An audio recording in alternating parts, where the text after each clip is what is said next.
Hello, and welcome to the Questionable Album Club, the podcast within which five middle-aged men discuss albums of ill repute or alleged ill repute and perhaps resuscitate them or reevaluate them or consign them to the garbage bin of history forever. And yes, just a little bit of context. We're re-recording this because we started recording this half an hour ago, but it was really terrible quality, so we've had to go back and start again. We didn't get that far into it, so it's going to be a bit weird because we're going to be saying the same things that we said again. We only did introductions. We didn't get into it, and I have given no opinion so far at all. So if everyone's a bit weird, if there's a bit of a weird vibe, it's because we're starting again, which we've never done before. So I'm going to do the boring thing and say that please can you like and subscribe this, because we now are starting to promote it on social media and starting to actually, because we've kept it all very secret and quiet before because we've been rather ashamed of it and rather kind of embarrassed about it, but it's quite fun and we think we're doing all right, and it's kind of, we're releasing them every 2 weeks. It's regular now, so we're going to start promoting on social media. There's a YouTube channel, so you can subscribe to that and comment and just join the community. We're going to try and develop a community about this and talk about music and just have fun talking about music.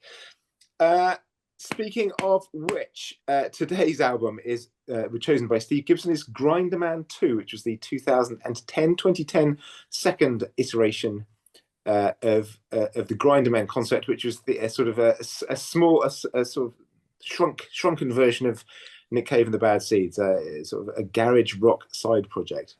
It gets called a lot, of Nick Cave and the Bad Seeds, called Grinderman. Grinderman, so Nick Cave, Warren Ellis, the bass player and drummer. And this is the second album chosen by Steve. Let's just talk about today's panel. I'll introduce everybody to you, and then Steve can explain why he chose this.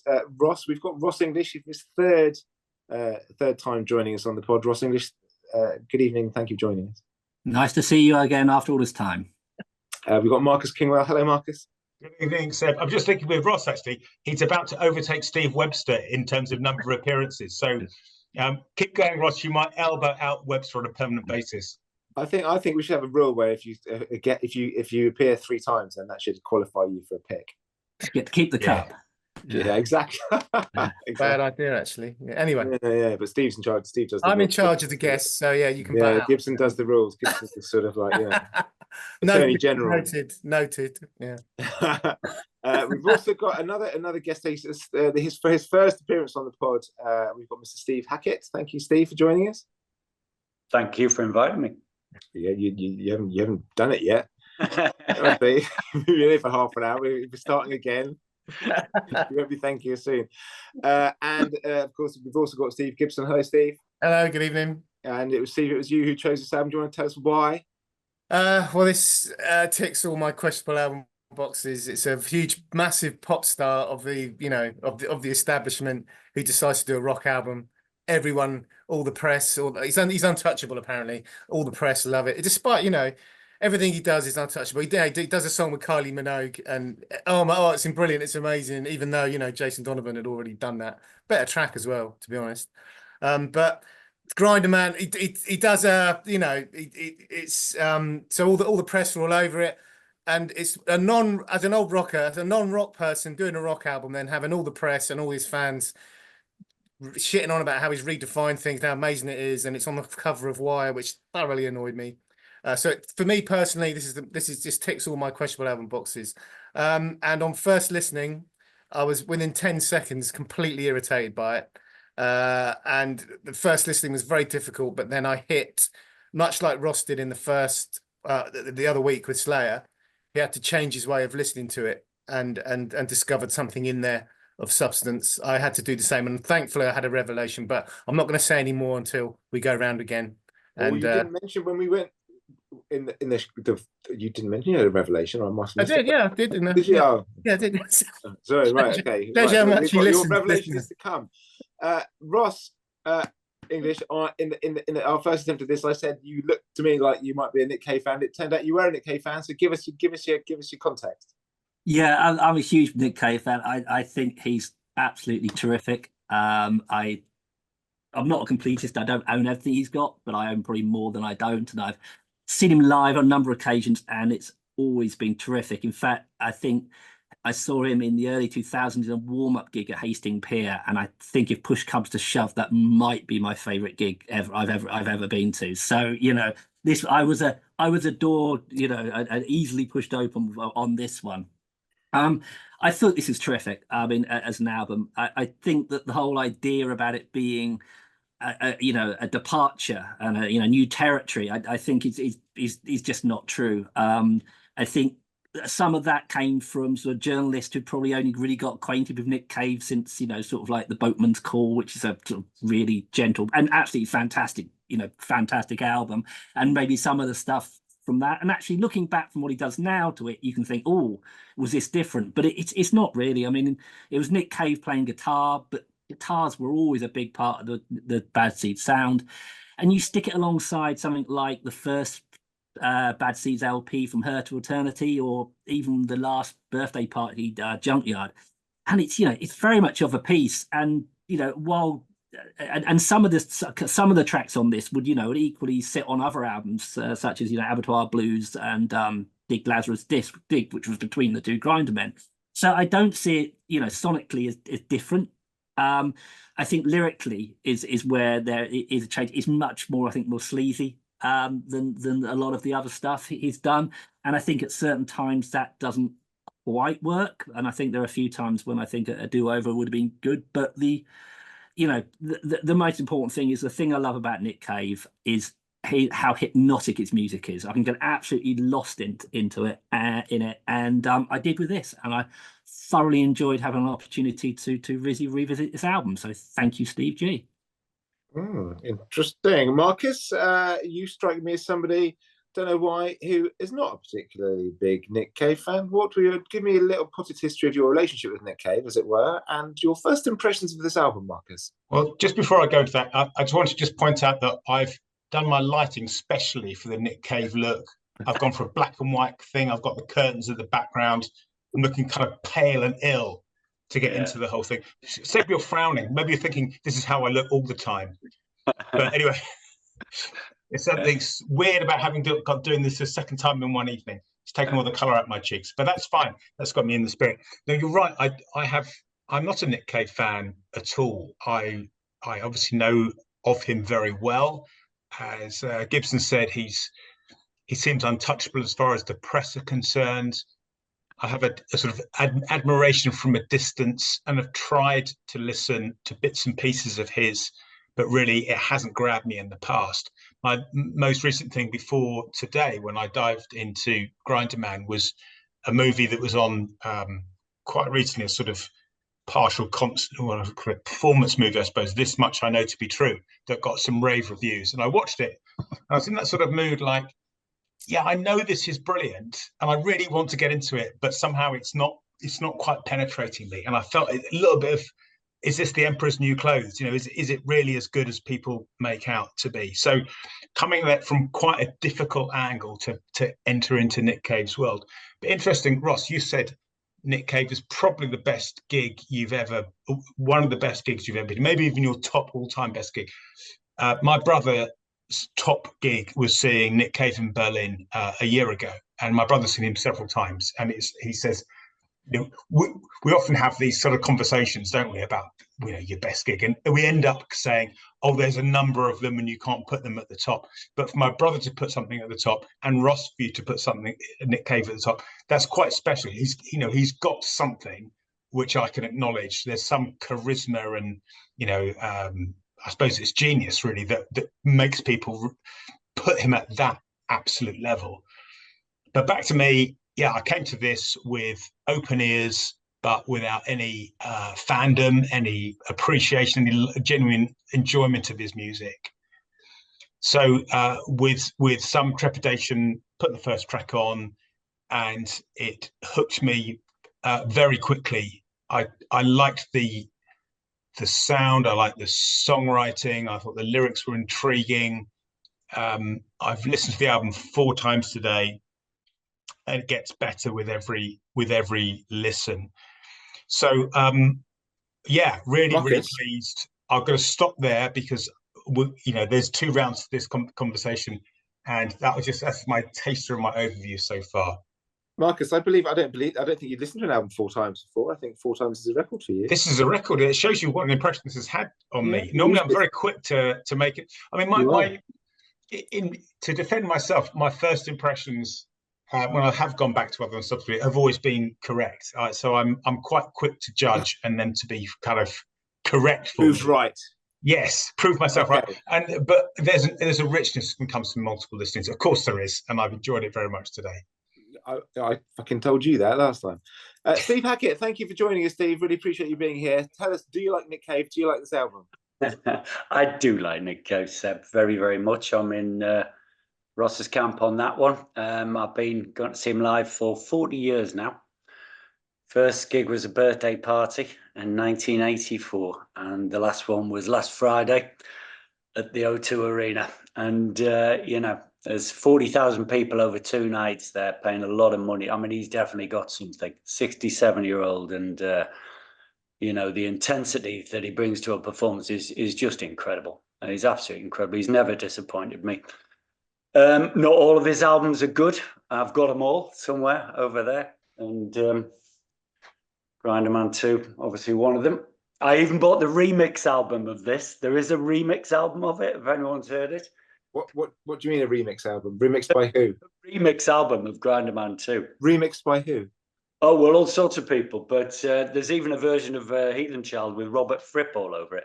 It's not very good, by the way. Don't waste your money on it, as most of those things are. But, you know, I believe he's just got better and better as his career's progressed. If I were to sort of, you know, list my favorite Nick Cave albums, as we all do, it would be pretty much the same as the chronology in which they were released. I think I was extremely excited about Grinderman when it came out, the whole thing. It was very hyped up, as Steve said. Nick Cave plays guitar, garage rock, and the first album I thought was very, very disappointing. I actually would go as far as to say that's the questionable album, not this one. But this is just a great record, start to finish. It's an absolutely fantastic record. I've been listening to it for years and years. I didn't need to listen to it again. You know, it's part of my DNA. It's just a wonderful piece of music.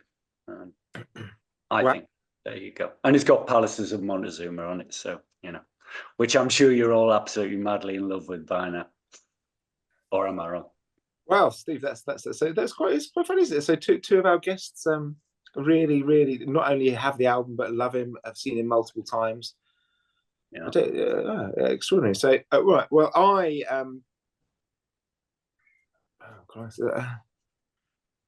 I've tried with Nick Cave before. I've tried with Abattoir Blues and Dig Lazarus Dig, and I read reviews of him, and I've listened to the birthday party, and I've made an effort, but I hear a phony. I hear the persona. I hear a liar. You know, I don't believe him. You know, I just don't believe him. Like I don't believe Tom Waits. I don't believe Justin Hawkins. Similar sort of things, different genre. I think it's all just an act. To me, he would be just as appropriate for him to be on stage dressed as Widow Twankey as being on stage at the O2 or whatever. To me, he's just a fucking charlatan. He's a contrivance. He's just the hollow. I think this album just reinforced what I thought of him. It's shit. It's fucking shit. There's nothing happens. The album, one thing happens. It starts with some atmospherics, and you think, oh, this is quite interesting textures. And then his stupid voice comes in singing about death or ghosts or something scary and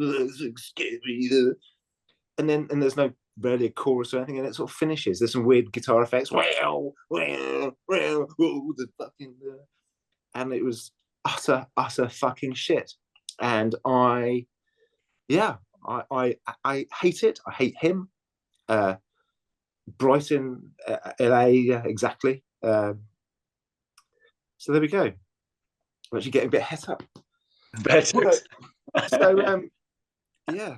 But it's difficult because it's like, well, this whole thing about, I've been questioning myself because I knew I was going to say this. You know, I found it very difficult to listen to the album because I don't like him. But I thought, well, I'll listen to it. But same as Steve, I just felt immediately wound up, irritated. I just thought, I just don't like this. I just don't, you know, you get a vibe for an artist, right? And it's like, oh, well, is Dylan authentic? What's authentic? What's not? But you know, when you're in the presence of a fraudster, you just kind of smell it. You smell something in the water. It smells wrong. This music's just, there's an airlessness, there's a contrivance, there's a just don't buy it. Don't buy him. Yeah. Anyway, right. Seb, so, can I just come across here? please do. This is a Stop me. really fascinating conversation, because I talked about Emperor's New Clothes earlier on. When I was watching that movie of his. You know, what am I missing about the guy? And I didn't go to such an extreme opinion as you, and I've been won over by this album. But you've had this with Nick Cave for many years, or forever, haven't you? This feeling that he's a fraud. Yes. And it's not just listening to this album. What else? What is it that what's lacking? I suppose. What's the I hear fakery. You know, with for example, right? I mean, if you take two people who are often compared to one another, Captain Beefheart, Don Van Vliet, and Tom Waits, right? And they both sound similar, and they're both kind of avant-garde, both got that honking American voice. But to me, Captain Beefheart is just a genius, and completely just moves me. Just clever, funny, just transcendental. Tom Waits, often this kind of revered character. I just hear a phony. Again, I hear a fraud. I hear an actor. I hear a kind of like it's end of the pier. You know, it's I just don't. I think it's false. I know it's kind of silly to say it's right, because rock and roll is false. Rock and roll is fake. It's show. It's like, but rock and roll has been around for such a long time. We respond emotionally to people on stage and to music and people. And I've always thought Nick Cave. I always think, oh, maybe I should try Nick Cave. And I've tried with Birthday Party. I've tried with early Bad Seeds. I've tried with mid-period Bad Seeds. I've tried Skeleton Tree. I haven't not tried with Nick Cave. But every time I come away like, oh, like I'm allergic, or I just don't like it. Don't like it. I don't like it. You piss me off. And I also think the music is bad as well. The music on this it's just bad. There's a couple of songs where things happen. On track 2, Worm Turner, at least there's a bit of a melody. The last track is a good one, but they just outstay their welcome. Nothing happens, nothing develops. They've got their weird little funny sound effects. We go, oh, that's all. Anyway, let's move on. So, let's go back round again. So, Steve, back to you. What did you think? Yeah, That's what you thought. I'm going to probably slightly continue the theme a bit, because I say his shtick. You know, with the suits, I'd buy it if it was a teenage boy, you know, but he's not. He's a grown man. And the second time round, the album really annoyed me. But second time round, out Worm Tamer or whatever it is, I thought the revelation for me was this is a comedy album. It's like Jeff Boycott's autobiography. He's written unwittingly, he's written a great comedy album. I mean, the start, he comes over, he doesn't know whether he's doing a David Bowie or a Bob Dylan impression. Worm Turner. There's the Bo Diddley beat, the beat that underpins a lot of rock and roll, gets everyone up and dancing. And they somehow manage to strip all the soul and all the sense out of it. Like, it's the last thing in the world that ever made you want to dance. The playing's fucking shit. The playing is terrible on this album. The guitar tone is like, you can imagine him in the studio going, is this rock? Am I doing it? Am I doing it? Is this rock? Is this rock? The only thing I can say, Palaces of Montezuma was like, oh, at least it's something different. But the rest of it, I just found comically funny second round time. I mean, that Evil with his baby, but then he's doing some feeble Robert Plant impression, and then on Kitchenette, it's like he starts off like a Kid Rock and Molly Hatchet thing, you know. It's sort of like, what the fuck? It's just it's just shit. The playing's awful. The only way I can see it positively is it made me laugh. Second and third time round, it made me laugh, because it has to be a comedy album. It's the only explanation. Is this your revelation, Steve? Yeah, that's what got me through. Into that, right? You've learned that it's a comedy album. Is really it's a comedy album. You know, like Jeff Boycott's autobiography, which is full of quotes like, you know, that is the one time I may have been wrong. You know, that's it's like it's unwittingly. You know, I'm never going to listen to it again. It's a piece of shit. But what got me through the second and third listening was me laughing at it. It must be. It's the only explanation for this. To be an exhibit. Is this the only time that Nick Cave has been compared to Jeff Boycott? Probably not the last. Well, not enough people have heard Grinderman then, maybe. I don't know. And read Jeff Boycott's autobiography. Ross, back to you again. You're a big fan. You see him live a lot of times. Do you hear what I'm saying with regards to a phony? I'm in shock. Are you? Also, I mean, you know, I think if I was to do my little pantheon of artists, I would have Bob Dylan, Joni Mitchell, and Tom Waits at the very top. So I'm a huge Tom Waits fan as well. So maybe I like that shtick. No, I think I think everyone is, any performer is performing as a character to a certain extent. I mean, that is the very nature of being on stage. So if you're sort of saying that the phoniness is that it's just not them and it is completely a construct, I don't see that in a way. I mean, I won't harp on about Tom Waits too much, but in the way that sort of Tom Waits very much explicitly acknowledged that in his early part of his career that he was playing this sort of like, this lounge lizard, bar fly drunkard, and then very much sort of changed tack halfway through. And so he said, and to the extent he said he was quite embarrassed by that character, and what he was then moving on to do something which he felt was actually more genuinely him. I don't see this in Nick Cave at all. I don't see where the crack if this is some great facade, which he's been doing, he's been having since the 1980s. I can't see the cracks there. To me, this is, lyrically, yes, he is often putting forward a character. But it's, in the way that anyone would write from perspective. I mean, I don't look at the lyrics in this album and think, this is accurately reflecting Nick Cave's life. He is, he is, and I think that there is humor within it. I sometimes don't think the humor worked. I mean, I think the Loch Ness Monster bit, I really went, ooh, and I was in the biscuit jar. Let's lazy. Maybe try that again. But what is, and I mentioned this in my intro, is that what he does for me more than anything else is he draws me into such a hypnotic not hypnotic state. That's rather overdoing it, but there is a hypnotism to him that I find myself completely drawn into these songs. To the point that sometimes I can't tell you how long this has been going on, because I've just been completely sold on it. And very much also this album, which I like about it, is very much the sort of like the noise rock element of it. And what I love about gigs when I go to see sort of noise rock bands is the fact that I'm in the middle of the song and I've completely lost myself. And that's what this is. It's a very visceral experience for me, this LP, as a lot of Nick Cave stuff is. And I don't see it as fraudulent at all. And I thought Jeff Boycock's autobiography is funnier. Thank you, Ross. Thank you for that defense. I suppose so. To me, absolutely, every artist has a persona, and I'm not saying that he's not him. You often read reports of Nick Cave used to read reports, usually in Pop Bitch, of Nick Cave taking his children to school dressed as Nick Cave. And I just thought, I've seen him I've seen him on the beach playing football with his kids in the suit. What a twat! In his suit with his shirt open to his navel, yeah. Just looking around. I wonder if anyone can see me. Does that's just who he is. Okay. But it's not a fraud. It's just, I don't believe him as an artist. I don't believe him as an artist. I think it's shtick. And of course it's shtick to a point.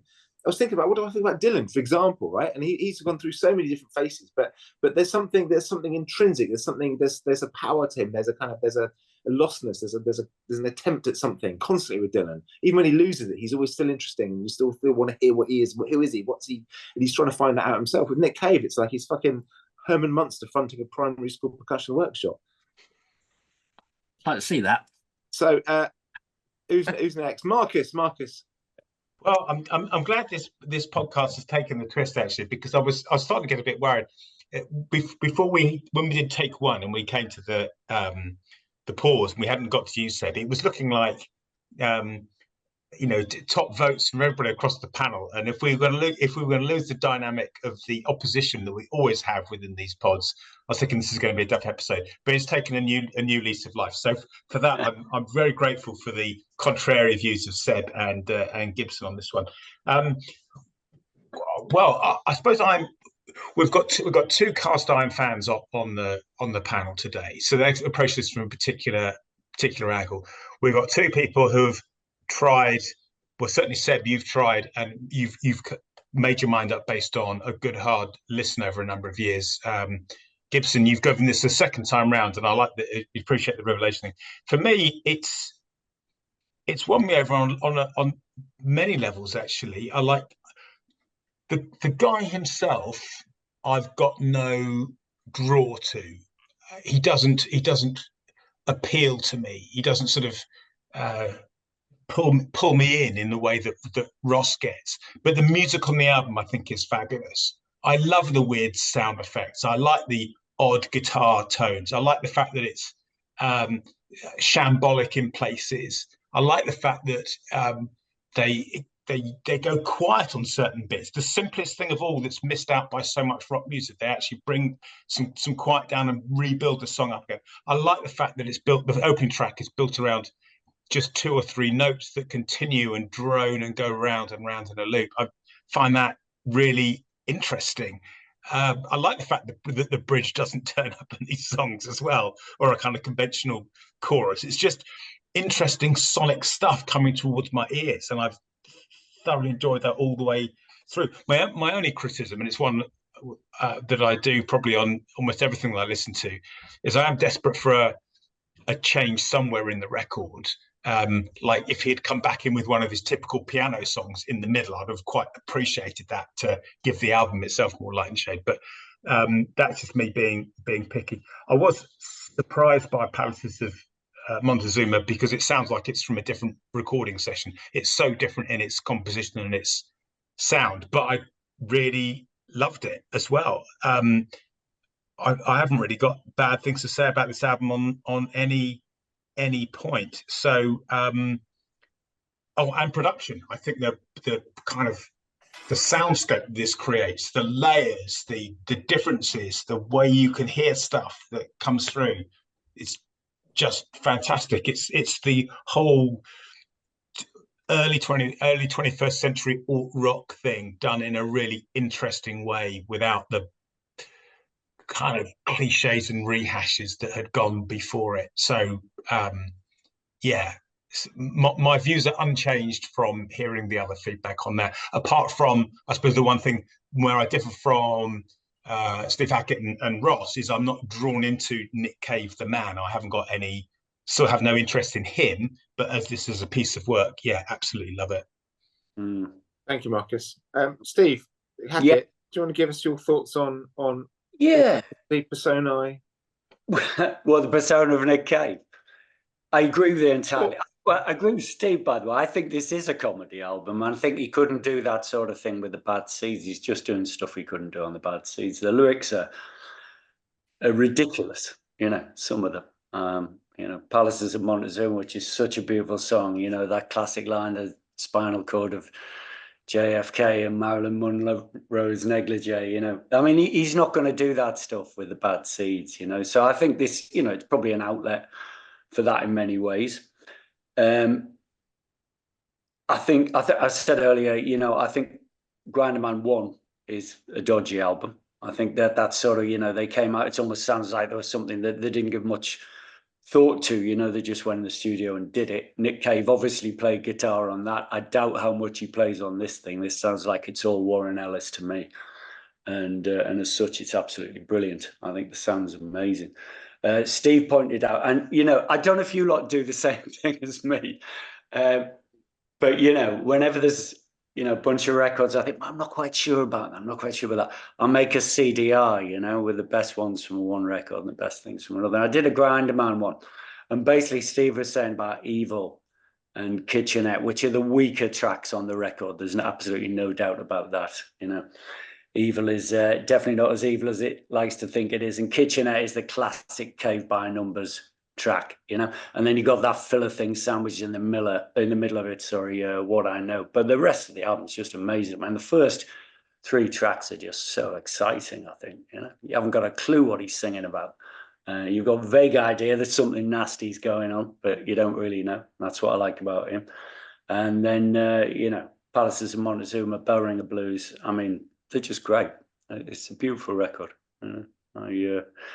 A faker, yeah, probably all the way through his career. I've no doubt about that. Apart from the later stuff, obviously, after the personal tragedies and everything, you know, there's nothing fake about those last Skeleton Tree and Ghostine, you know.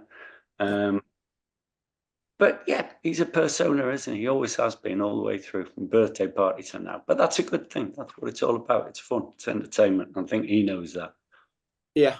Thank you, Steve. Thank you, Steve. Yeah, just talking about songs, I agree. Evil is just nothing. Nothing happens. When My Baby Comes, same thing. There's a lot of baby. You know, last time we talked about Slayer, on the last Slayer album, there's a lot of fuck and fucking fuck. There's a lot of baby on this one, you know? Every album seems to do has a word that's overused, and this is baby. Everything's about my baby, and as Steve says, something scary or a ghost or something dark, or you know, they're always about a ghost, aren't they? Or something dark or scary. It's not like it's something called evil. I wonder. I mean, it's just his shtick over and over and over again, presented ever so slightly differently.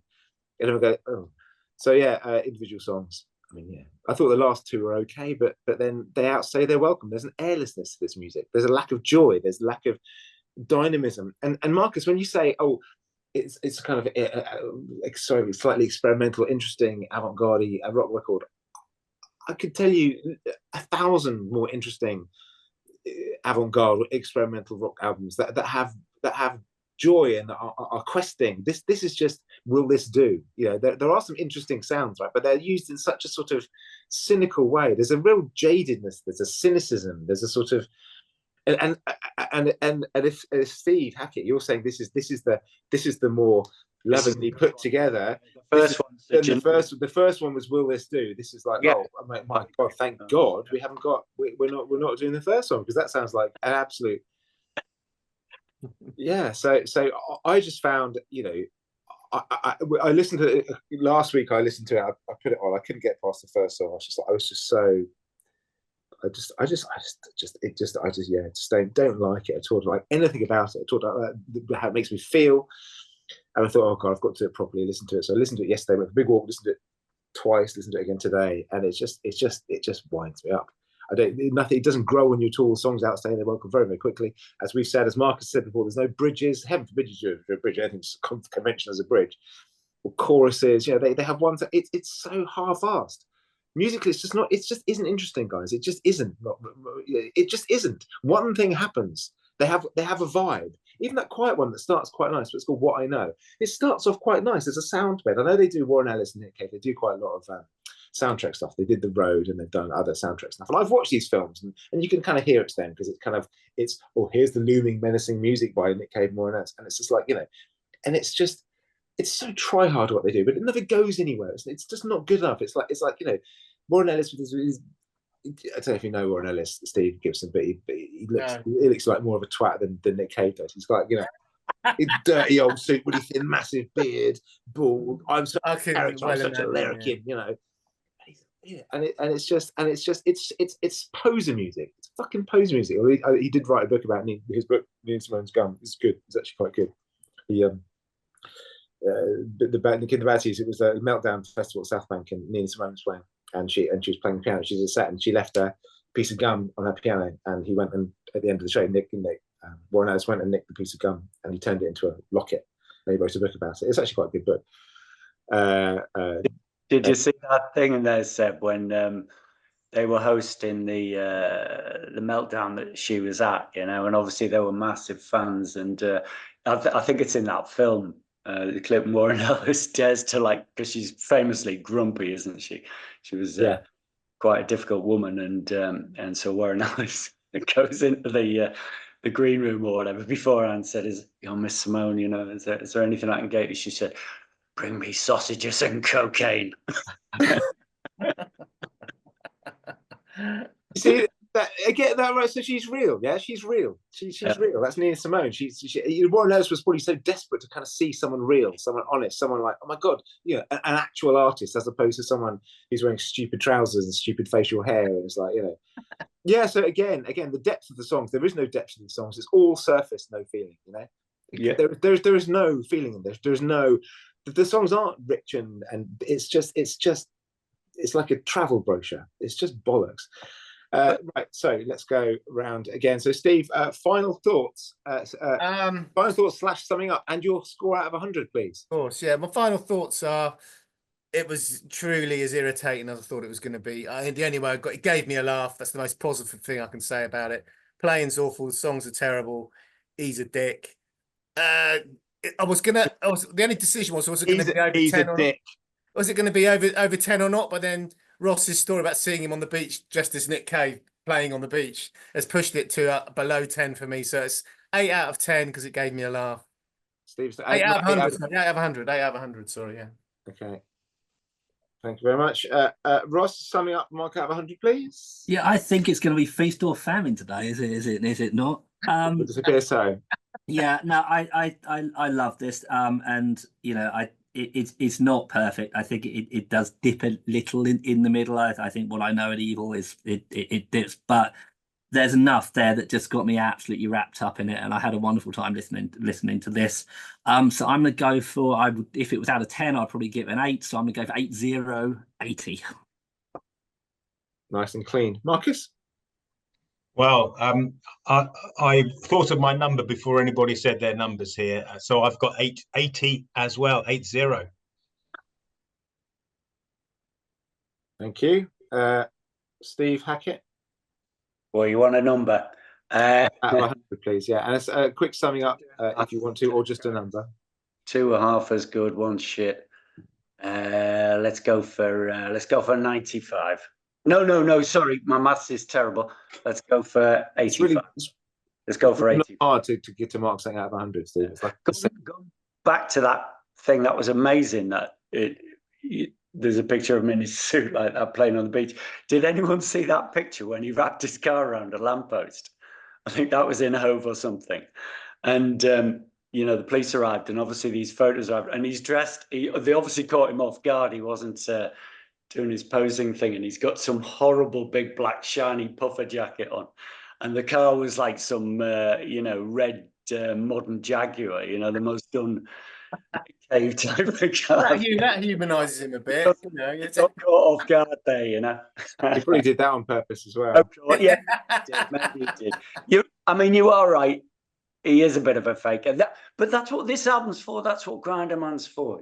That's what that is. I agree with Steve in many ways. It is a comedy album. I don't understand the thing about funny. I mean, there are attempts at humour, like Donald Trump attempts humour sometimes. And I meant he's not intending to be funny. His feeble attempts at Robert Plant and David Bowie impressions, that was making me laugh. Through listening to it. There's one vaguely amusing joke, which is about the Loch Ness monster, the 2 humps and then gone, and then he comes back with, I'm actually the abominable snowman. You're thinking, okay, here's the killer, here's the zinger, and it's going to rhyme, and it just doesn't come. He doesn't zing it off. He goes, and it's just like he can't even be asked to think of a punchline for the only one vaguely amusing line in the record. So I don't get this whole thing about being funny or whatever. Anyway, no surprise to anyone, I'm actually going to give this 0. Go negative, for goodness sake. Do a minus number. No, Steve's done minus before. I know Steve's done a 0. I've not done I've done a 0, but no one's done a minus yet. No, I'm not going to.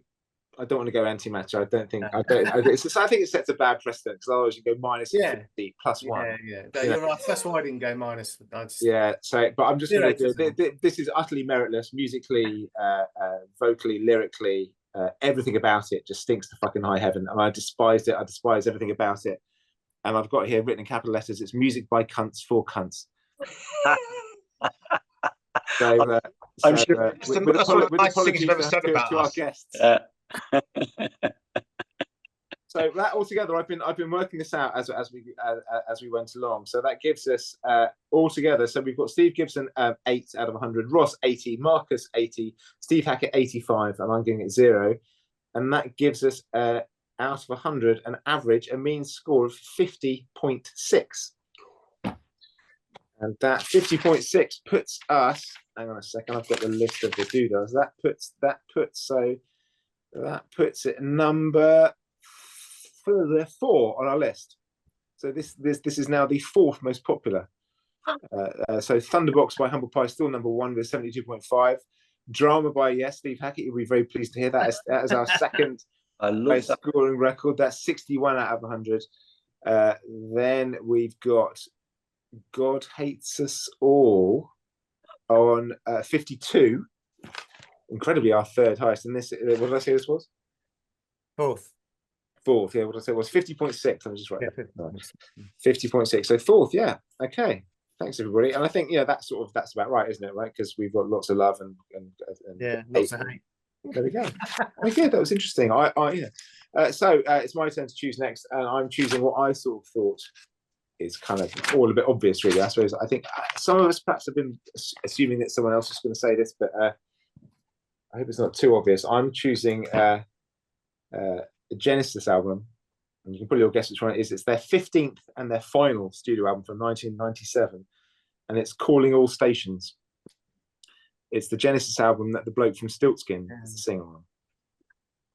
If you remember that when Phil Collins. Yeah, well, there's the classic story from the guy when we recorded with James Martin. One of my favourite ever rock and roll stories is that when you have to save it. Yeah, you have to save it. Yeah, exactly. So it was they replaced Phil Collins. I don't know what happened to Phil Collins. Was he playing drums or did he just leave? Or I don't know. Well, we'll find out about this. But they got the bloke from the. It was a Levi's advert, wasn't it? Yeah. And it's number one, wasn't it, for ages? Globally that year or something. It was crazy, yeah. Yeah, so that was the last ever Genesis album, 1997, their 15th final one. Has anyone ever heard it? No. I haven't heard it either, so you're looking forward to that. Interesting, yeah. So yeah, that's it. So that'll be the next record in 2 weeks' time. So thanks everybody. Thanks all for joining us and for joining in. Marcus, thank you very much. Pleasure. Steve Gibson, thank you very much. Pleasure as always. Ross, thank you. You can indeed take the cup home. Thank you. Your third tour of duty. You're now. I think Steve is obviously the keeper of the keys. He will decide whether or not you're allowed to choose. But thank you very much. Fingers crossed. We'll see. And Steve Hackett, thank you so much for joining us. Very much indeed. And yeah, that was good fun. Thanks, guys. And we'll see you next time. Please don't forget to like and subscribe and all that sort of usual podcasty stuff. Thank you.